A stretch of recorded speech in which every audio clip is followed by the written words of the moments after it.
জালিয়ানওয়ালাবাগ এবং বজবজের ঘটনার স্মৃতির উদ্দেশ্যে বজবজ থেকে পায়ে হেঁটে জালিয়ানওয়ালাবাগ যাত্রা শুরু করেছেন এক ব্যক্তি। বৃহস্পতিবার আসানসোলের কুলটিতে পৌঁছান তিনি। নাম অতীন হালদার, কলকাতার বজবজের বাসিন্দা তিনি। অতীনের বক্তব্য, 1919 সালের 13 এপ্রিল পাঞ্জাবের অমৃতসর জালিয়ানওয়ালাবাগ হত্যাকাণ্ড ঘটেছিল।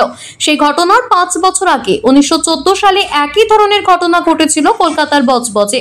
পরে বজবজের ঘটনার কথা অনেক লেখালেখি করে ভারত সরকারের স্বীকৃতি পেয়েছিলেন ঐতিহাসিক গবেষক গণেশ ঘোষ। সেই স্মৃতিতেই তার পায়ে হেঁটে জালিয়ানওয়ালাবাগ যাত্রা।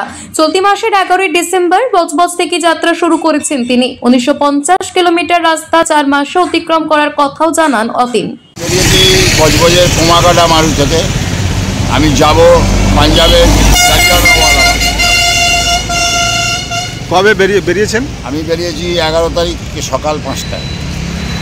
এই মাসের 11 তারিখ? এই 11 ডিসেম্বর। 11 ডিসেম্বর। আচ্ছা, আমি 4 মাসের টার্গেট করেছি। 4 মাসের ভিতরে আমি জালিয়ানওয়ালাবাগ পৌঁছব। আপনারা জানেন যে জালিয়ানওয়ালাবাগে যে হত্যাকাণ্ড ছিল 1919 সালে 13 এপ্রিল, ঠিক সেম হত্যাকাণ্ড তার 5 বছর আগে 1914 সালে বজবজের কামাকাটা মারু নামক জায়গায় একইভাবে ব্রিটিশদের সঙ্গে শিখ সম্প্রদায়ের গুলি বিনিময় হয়ে বহু শিখ শহীদ হয়েছিলেন। তখন স্বাধীনতা আন্দোলনের জন্য মানুষ মরিয়া হয়েছিল। পাঞ্জাব একটা শক্তিশালী রাজ্য ছিল।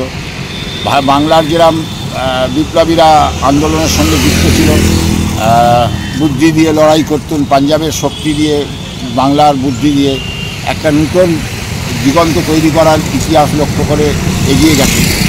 আসানসোল থেকে সৌম্য গাঙ্গুলির রিপোর্ট, টিভি নিউজ 10। সুলভের সঠিক চিকিৎসার একমাত্র প্রতিষ্ঠান বিবেকানন্দ হসপিটাল। 24 ঘন্টা emergency service, blood bank, trauma care. আপনাদের সেবায় আমরা তৎপর। গুণমান ও পরিষেবায় দুর্গাপুর বিধাননগরের ডক্টর জাকির হোসেন এভিনিউর বিবেকানন্দ হসপিটাল শিল্পাঞ্চলের মানুষের মন জয় করেছে।